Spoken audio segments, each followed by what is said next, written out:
Joshua chapter 7. But the Israelites were unfaithful in regard to the devoted things. Achan, son of Carmi, the son of Zimri, the son of Zerah, of the tribe of Judah, took some of them. So the Lord's anger burned against Israel. Now Joshua sent men from Jericho to Ai, which is near Beth-aven, to the east of Bethel, and told them, "Go up and spy out the region." So the men went up and spied out Ai. When they returned to Joshua, they said, "Not all the army will have to go up against Ai. Send 2,000 or 3,000 men to take it, and do not weary the whole army, for only a few people live there." So about 3,000 went up. But they were routed by the men of Ai, who killed about 36 of them. They chased the Israelites from the city gate as far as the stone quarries, and struck them down on the slopes. At this, the hearts of the people melted in fear and became like water. Then Joshua tore his clothes and fell face down to the ground before the ark of the Lord, remaining there till evening. The elders of Israel did the same and sprinkled dust on their heads. And Joshua said, "Alas, sovereign Lord, why did you ever bring this people across the Jordan to deliver us into the hands of the Amorites to destroy us? If only we had been content to stay on the other side of the Jordan. Pardon your servant, Lord. What can I say now that Israel has been routed by its enemies? The Canaanites and the other people of the country will hear about this, and they will surround us and wipe out our name from the earth. What then will you do for your own great name?" The Lord said to Joshua, "Stand up. What are you doing down on your face? Israel has sinned. They have violated my covenant which I commanded them to keep. They have taken some of the devoted things. They have stolen, they have lied, they have put them with their own possessions. That is why the Israelites cannot stand against their enemies. They turn their backs and run, because they have been made liable to destruction. I will not be with you any more, unless you destroy whatever among you is devoted to destruction. Go, consecrate the people. Tell them, consecrate yourselves in preparation for tomorrow, for this is what the Lord, the God of Israel, says. There are devoted things among you, Israel. You cannot stand against your enemies until you remove them. In the morning, present yourselves tribe by tribe. The tribe that the Lord chooses shall come forward, clan by clan. The clan that the Lord chooses shall come forward, family by family. And the family that the Lord chooses shall come forward, man by man. Whoever is caught with the devoted things shall be destroyed by fire, along with all that belongs to him. He has violated the covenant of the Lord, and has done an outrageous thing in Israel." Early the next morning Joshua made Israel come forward by tribes, and Judah was chosen. The clans of Judah came forward, and the Zerites were chosen. He made the clan of the Zerites come forward by families, and Zimri was chosen. Joshua made his family come forward man by man, and Achan, son of Carmi, the son of Zimri, the son of Zerah, of the tribe of Judah, was chosen. Then Joshua said to Achan, "My son, give glory to the Lord, the God of Israel, and honor him. Tell me what you have done. Do not hide it from me." Achan replied, "It is true. I have sinned against the Lord, the God of Israel. This is what I have done. When I saw in the plunder a beautiful robe from Babylonia, 200 shekels of silver and a bar of gold weighing 50 shekels, I coveted them and took them. They are hidden in the ground inside my tent with the silver underneath." So Joshua sent messengers, and they ran to the tent, and there it was, hidden in his tent with the silver underneath. They took the things from the tent, brought them to Joshua and all the Israelites, and spread them out before the Lord. Then Joshua, together with all Israel, took Achan, son of Zerah, the silver, the robe, the gold bar, his sons and daughters, his cattle, donkeys and sheep, his tent, and all that he had, to the valley of Achor. Joshua said, "Why have you brought this trouble on us? The Lord will bring trouble on you today." Then all Israel stoned him, and after they had stoned the rest, they burned them. Over Achan they heaped up a large pile of rocks, which remains to this day. Then the Lord turned from his fierce anger. Therefore that place has been called the Valley of Achor ever since. Joshua chapter 8. Then the Lord said to Joshua, "Do not be afraid, do not be discouraged. Take the whole army with you and go up and attack Ai. For I have delivered into your hands the king of Ai, his people, his city, and his land. You shall do to Ai and its king as you did to Jericho and its king, except that you may carry off their plunder and livestock for yourselves. Set an ambush behind the city." So Joshua and the whole army moved out to attack Ai. He chose 30,000 of his best fighting men and sent them out at night, with these orders. Listen carefully. You are to set an ambush behind the city. Don't go very far from it. All of you be on the alert. I and all those with me will advance on the city, and when the men come out against us, as they did before, we will flee from them. They will pursue us until we have lured them away from the city, for they will say, "They are running away from us as they did before." So when we flee from them, you are to rise up from ambush and take the city. The Lord your God will give it into your hand. When you have taken the city, set it on fire. Do what the Lord has commanded. See to it. You have my orders. Then Joshua sent them off, and they went to the place of ambush and lay in wait between Bethel and Ai, to the west of Ai. But Joshua spent that night with the people. Early the next morning, Joshua mustered his army, and he and the leaders of Israel marched before them to Ai. The entire force that was with him marched up and approached the city and arrived in front of it. They set up camp north of Ai, with the valley between them and the city. Joshua had taken about 5,000 men and set them in ambush between Bethel and Ai to the west of the city. So the soldiers took up their positions, with the main camp to the north of the city and the ambush to the west of it. That night Joshua went into the valley. When the king of Ai saw this, he and all the men of the city hurried out early in the morning to meet Israel in battle at a certain place overlooking the Arabah. But he did not know that an ambush had been set against him behind the city. Joshua and all Israel let themselves be driven back before them, and they fled toward the wilderness. All the men of Ai were called to pursue them, and they pursued Joshua and were lured away from the city. Not a man remained in Ai or Bethel who did not go after Israel. They left the city open and went in pursuit of Israel.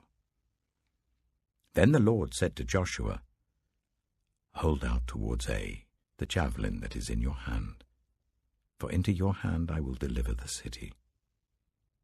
So Joshua held out towards the city the javelin that was in his hand.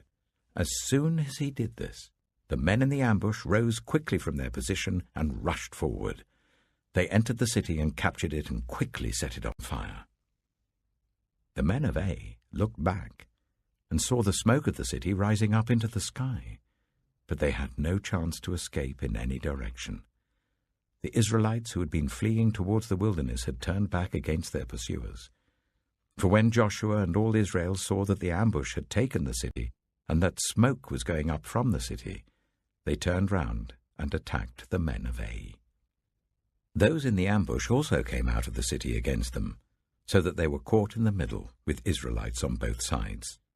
Israel cut them down, leaving them neither survivors nor fugitives.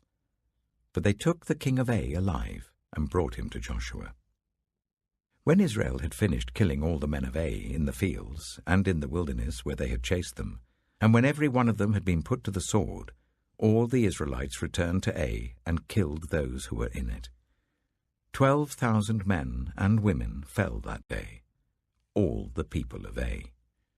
For Joshua did not draw back the hand that held out his javelin until he had destroyed all who lived in Ai. But Israel did carry off for themselves the livestock and plunder of this city, as the Lord had instructed Joshua. So Joshua burned Ai and made it a permanent heap of ruins, a desolate place to this day. He impaled the body of the king of Ai on a pole and left it there until evening. At sunset, Joshua ordered them to take the body from the pole and throw it down at the entrance of the city gate. And they raised a large pile of rocks over it, which remains to this day. Then Joshua built on Mount Ebal an altar to the Lord, the God of Israel, as Moses the servant of the Lord had commanded the Israelites. He built it according to what is written in the book of the law of Moses, an altar of uncut stones, on which no iron tool had been used. On it they offered to the Lord burnt offerings and sacrificed fellowship offerings. There, in the presence of the Israelites, Joshua wrote on stones a copy of the law of Moses. All the Israelites, with their elders, officials, and judges, were standing on both sides of the Ark of the Covenant of the Lord, facing the Levitical priests who carried it. Both the foreigners living among them and the native-born were there. Half of the people stood in front of Mount Gerizim, and half of them in front of Mount Ebal, as Moses the servant of the Lord had formerly commanded, when he gave instructions to bless the people of Israel. Afterwards Joshua read all the words of the law, the blessings and the curses, just as it is written in the book of the law. There was not a word of all that Moses had commanded that Joshua did not read to the whole assembly of Israel, including the women and children and the foreigners who lived among them. Luke chapter 11. One day Jesus was praying in a certain place. When he finished, one of his disciples said to him, "Lord, teach us to pray, just as John taught his disciples." He said to them, "When you pray, say, 'Father, hallowed be your name. Your kingdom come. Give us each day our daily bread. Forgive us our sins, for we also forgive everyone who sins against us. And lead us not into temptation.'" Then Jesus said to them, "Suppose you have a friend, and you go to him at midnight and say, 'Friend, lend me 3 loaves of bread. A friend of mine on a journey has come to me, and I have no food to offer him.' And suppose the one inside answers, 'Don't bother me. The door is already locked, and my children and I are in bed. I can't get up and give you anything.' I tell you, even though he will not get up and give you the bread because of friendship, yet because of your shameless audacity, he will surely get up and give you as much as you need. So I say to you, ask and it will be given to you. Seek and you will find.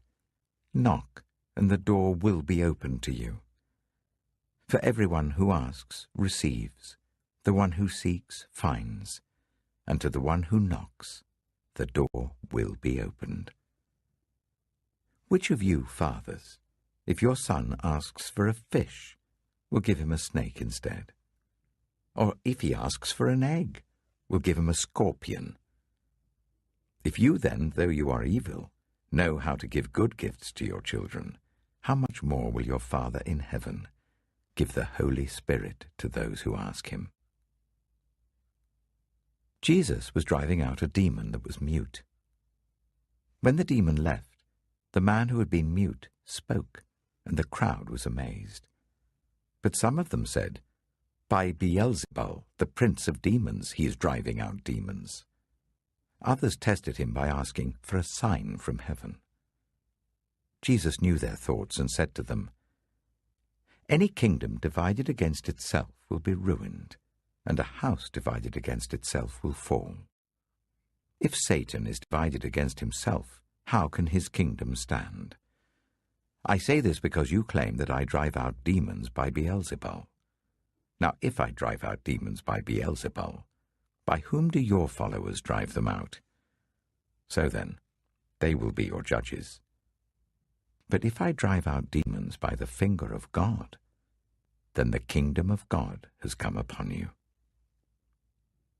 When a strong man, fully armed, guards his own house, his possessions are safe.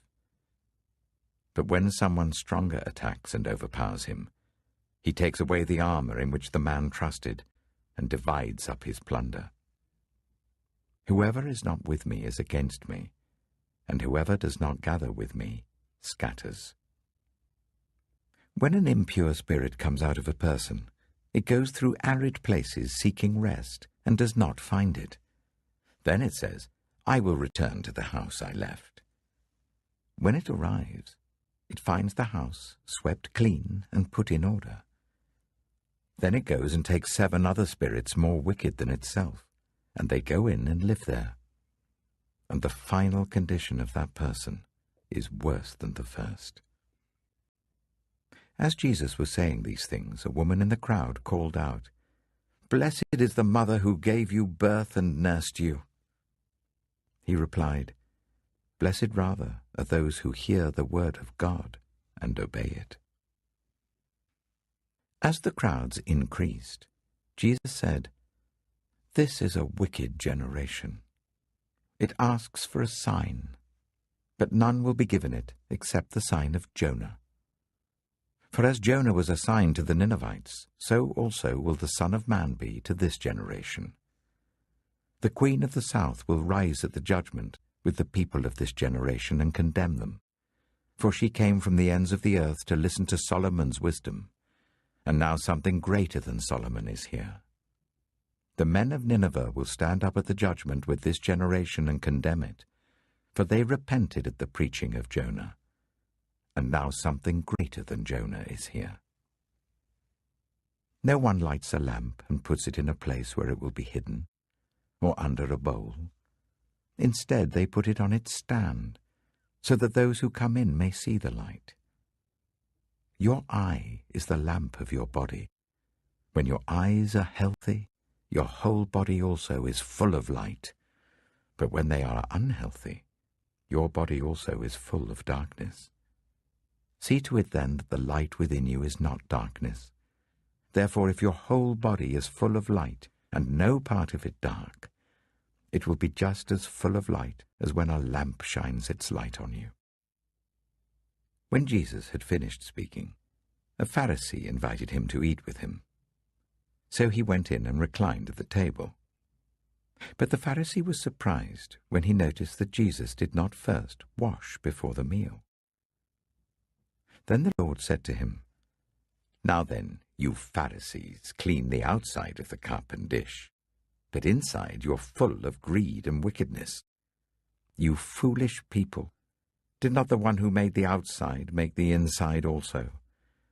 But now, as for what is inside you, be generous to the poor, and everything will be clean for you. Woe to you, Pharisees, because you give God 1/10 of your mint, rue, and all other kinds of garden herbs, but you neglect justice and the love of God. You should have practiced the latter without leaving the former undone. Woe to you, Pharisees, because you love the most important seats in the synagogues and respectful greetings in the marketplaces. Woe to you, because you are like unmarked graves, which people walk over without knowing it. One of the experts in the law answered him, Teacher, when you say these things, you insult us also. Jesus replied, And you, experts in the law, woe to you, because you load people down with burdens they can hardly carry, and you yourselves will not lift one finger to help them. Woe to you, because you build tombs for the prophets, and it was your ancestors who killed them. So you testify that you approve of what your ancestors did. They killed the prophets, and you build their tombs. Because of this, God in his wisdom said, I will send them prophets and apostles, some of whom they will kill, and others they will persecute. Therefore this generation will be held responsible for the blood of all the prophets that has been shed since the beginning of the world, from the blood of Abel to the blood of Zechariah, who was killed between the altar and the sanctuary. Yes, I tell you, this generation will be held responsible for it all. Woe to you, experts in the law, because you have taken away the key to knowledge. You yourselves have not entered, and you have hindered those who were entering. When Jesus went outside, the Pharisees and the teachers of the law began to oppose him fiercely, and to besiege him with questions, waiting to catch him in something he might say. Psalm 77. I cried out to God for help. I cried out to God to hear me. When I was in distress, I sought the Lord. At night I stretched out untiring hands, and I would not be comforted. I remembered you, God, and I groaned. I meditated, and my spirit grew faint. You kept my eyes from closing. I was too troubled to speak. I thought about the former days, the years of long ago. I remembered my songs in the night. My heart meditated, and my spirit asked, will the Lord reject forever? Will he never show his favor again? Has his unfailing love vanished forever? Has his promise failed for all time? Has God forgotten to be merciful? Has he in anger withheld his compassion? Then I thought, to this I will appeal. The years when the Most High stretched out his right hand. I will remember the deeds of the Lord. Yes, I will remember your miracles of long ago. I will consider all your works and meditate on all your mighty deeds. Your ways, God, are holy. What God is as great as our God? You are the God who performs miracles. You display your power among the peoples. With your mighty arm you redeemed your people, the descendants of Jacob and Joseph. The waters saw you, God. The waters saw you and writhed. The very depths were convulsed. The clouds poured down water. The heavens resounded with thunder. Your arrows flashed back and forth. Your thunder was heard in the whirlwind. Your lightning lit up the world. The earth trembled and quaked. Your path led through the sea, your way through the mighty waters, though your footprints were not seen. You led your people like a flock by the hand of Moses and Aaron. Proverbs chapter 15. A gentle answer turns away wrath, but a harsh word stirs up anger. The tongue of the wise adorns knowledge, but the mouth of the fool gushes folly. The eyes of the Lord are everywhere, keeping watch on the wicked and the good. The soothing tongue is a tree of life, but a perverse tongue crushes the spirit. A fool spurns a parent's discipline, but whoever heeds correction shows prudence. The house of the righteous contains great treasure, but the income of the wicked brings ruin. The lips of the wise spread knowledge, but the hearts of fools are not upright. The Lord detests the sacrifice of the wicked, but the prayer of the upright pleases him. The Lord detests the way of the wicked, but he loves those who pursue righteousness. Stern discipline awaits anyone who leaves the path. The one who hates correction will die. Death and destruction lie open before the Lord. How much more do human hearts? Mockers resent correction, so they avoid the wise.